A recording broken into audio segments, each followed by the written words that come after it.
we're going to be light in mechanical resources. Chris is gone from April 21st through May 1st. Hey, good morning all.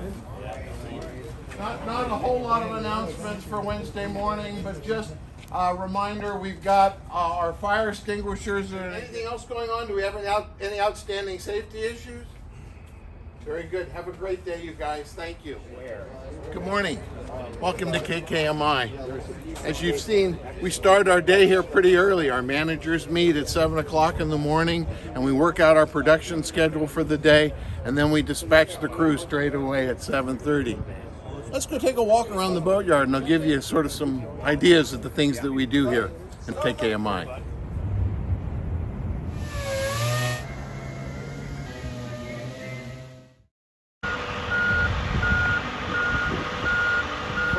Exposure to be on in a boatyard probably comes when they purchase the boat and the boat is being surveyed. And here's an example of a boat that we're hauling for survey. Now we've removed it from the water. They're securing some additional lines on the boat, and then they will move it over down to the washdown pit, which is a separate area in our yard, both in our Richmond and in our Sausalito yard. And that is a really important environmental measure that our company took many, many years ago, where you see a lot of boatyards, they traditionally will pressure wash the boat right next to the bay's waters. And we know that with a high pressure process, there's particulates that get blown into the air, and depending on the wind direction, it can carry those contaminants into the bay. So from a business model, certainly in terms of being compliant, this is the perfect model. It may not optimize every square foot of the property because this land is being dedicated just for the process washing that we do. And so that is a cost that the company incurs to be compliant, yet it's sort of invisible to the customer. It certainly impacts our bottom line. Our Point Richmond yard is really a very, very interesting location because we're on basically a nautical cul-de-sac. There aren't any tributaries that feed into this basin here. This is a man-made basin. It used to be marshland, and then during the war it was dredged to create a deep water channel, and then the mud that was dug up became the fill that we're on our docks here. So our shallow spot in the harbor is about 20 or 22 feet. The main part of the channel is 35 feet in depth. So it's a very, very unique facility from the standpoint of not only the water depth, but also it's protected. As you can see, there's a set of hills to our west, and we know the breeze comes from that way. So, not to embellish, but they call this place sometimes the Richmond Riviera. We got a couple of places here where clients are welcome to have a little picnic and enjoy the waterfront here. We've also got a couple of tenants on the property here that provide services to our customers. Covercraft has been here for a number of years. And then we have Pete Rowland Marine Electronics is a tenant. Peterson Caterpillar is a tenant here. And then we have Tri-Coastal Naval Architects. And Fred Anderson Woodworking is also a tenant. KKMI is proud to get involved in a lot of important sailing and boating programs on the bay. This vessel here, this inflatable, belongs to the Alameda Community Sailing Center. Cami Richards being one of the incubators and instigators of it, and KKMI has been supporting the organization for quite some time. And here we just gave them a bottom job for one of their tenders.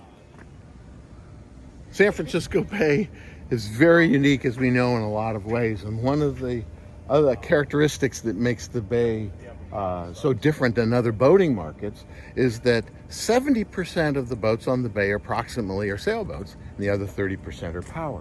Where if you go in almost every other boating center in the country and actually around the world, it's the exact opposite. About 70% power boats and 30% sail. So if you're in the market like San Francisco and 70% of the boats are sailboats, you better understand how to deal with sailboats in a big way, and masts are an important part of that. We have a mast stepping area dedicated just for that activity. We've just stepped this mast here on a brand new Hylas 57. As you can see, our crane is mobile, but it predominantly just lives right here, and it gives the operator a perfect view of the activity. We've got the boat really, really close to the wharf here, and then the mast can be laid off to one side of the crane or the other, depending on what needs to be done. No doubt KKMI over the years has developed a reputation for working on big boats, or only big boats. And I can't deny the fact that we work on a number of large yachts. This mast here is a triple spread aluminum rig. It's been completely taken apart. This is the masthead, and the paint job that's been done here, it's the equivalent as if you were going to lay your cocktail on it. Yet it's going to be some 90 feet away from the naked eye. Next to this lovely spar is a mast that belongs to a Cal 20. So we do actually work on boats a heck of a lot smaller than the mast next to this. We really do have a very, very efficient, well-stocked, exceptionally well-stocked rigging center. I mean, I just don't know what else you could call it. We have a very, very efficient production process. Where we build the rigging is just a short distance away from the mast itself. We have a team of riggers that represent decades of experience and truly are the best in the business. Barrett Lynn being the master of ceremonies here. And halyards and preventers. So we do a lot of this, all of the splicing in here. We have two different types of swaging machines. We have a wire Technics and a rotary. Things like new lifelines. This bench is about 84 feet long, so that will accommodate 90% of all of the headstay, backstays, and standing rigging we do.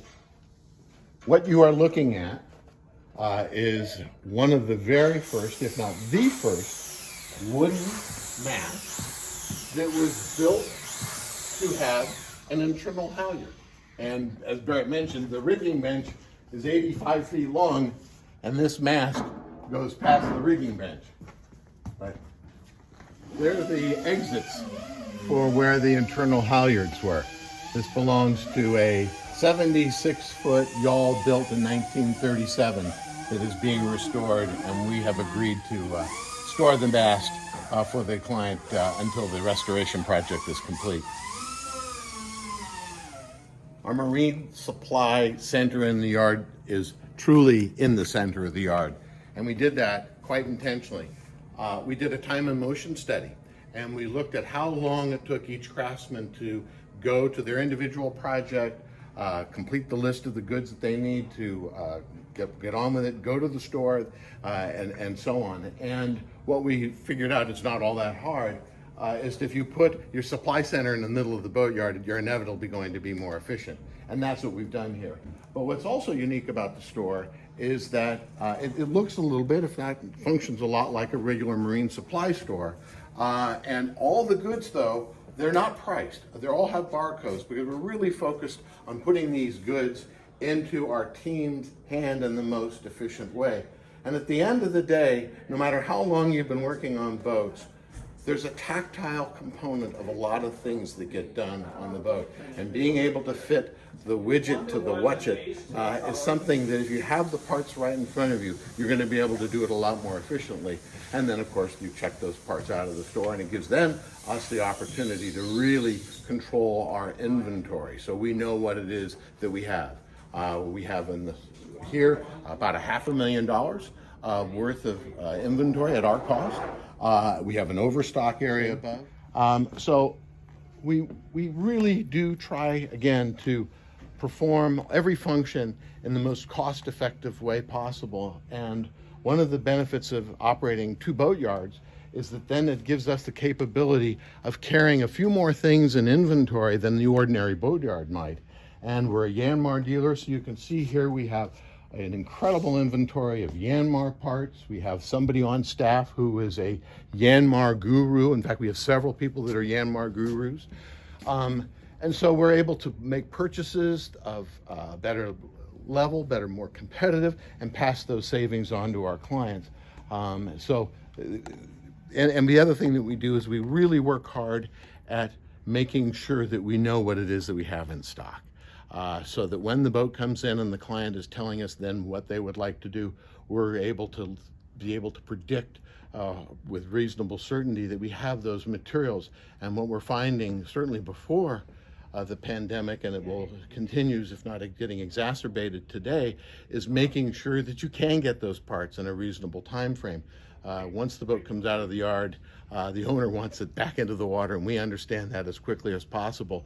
And so being able to look ahead, to be able to determine what critical path materials need to be ordered is a really important part of your booking your visit to the yard, and trying to come as organized as possible, especially for unique items that you just would ordinarily not expect a boatyard to inventory. We really need to try to get ahead of those things. I got that zinking feeling. Yep, we do. We got zincs. We got bar zincs. We got shaft zincs. You name it, we got it. Practically every size you can imagine. But when you get your boat in the water, you know that it's been properly protected. So inside one of our sheds is a repair project that we've just started. And it's sort of an unusual repair project. We're certainly very familiar with repairing fiberglass as a result of collisions and things of that nature. But a fire is something that we don't often deal with.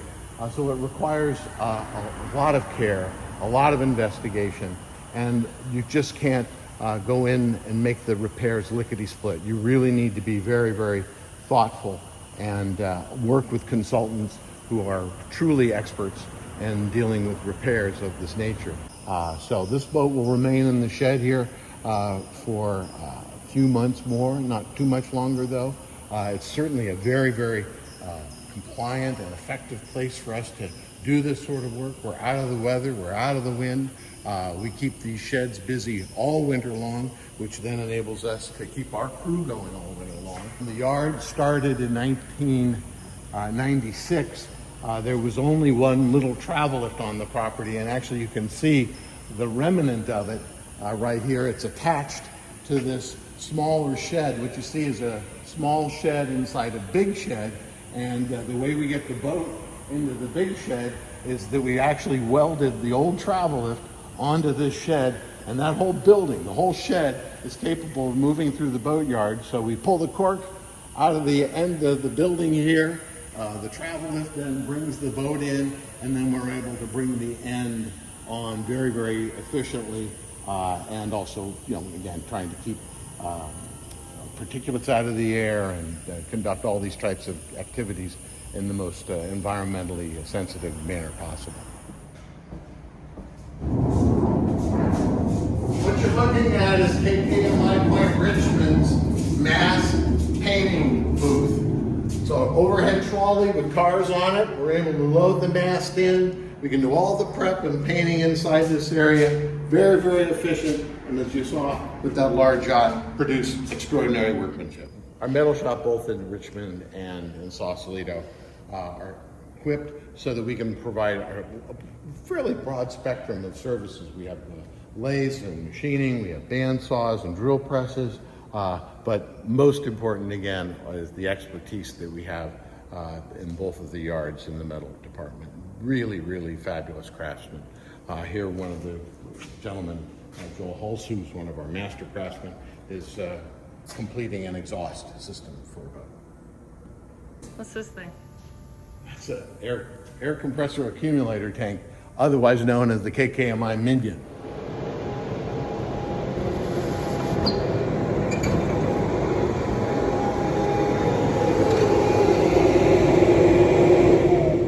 This is one of the few pieces of equipment the managers will let me drive. Lightning McLean, KKMI's electric sweeper. On board the Lightning McLean, sponsored by Dusty's, our slogan is, dedicated to sweeping on the job.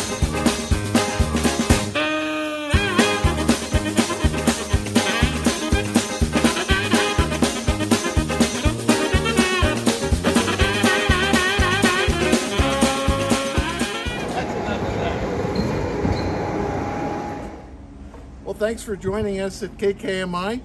Hopefully our tour was not only informative, maybe even blew you away about what it is that you had to see. And I look forward to seeing you on the waterfront. Take care. It's great quality product for our clients as well. That was terribly said. Product being built, which also was poorly said again. Logan is dedicated to sweeping on the. I couldn't even. I didn't get that right. I got to do that over again. KKMI has a really well out. Come on in. Hello, Pilgrim. No. Yeah, they're round. we gotta have at least one out. Right. And going. Holy cow. You did great. So bad. There's a really good reason I don't do this for a living.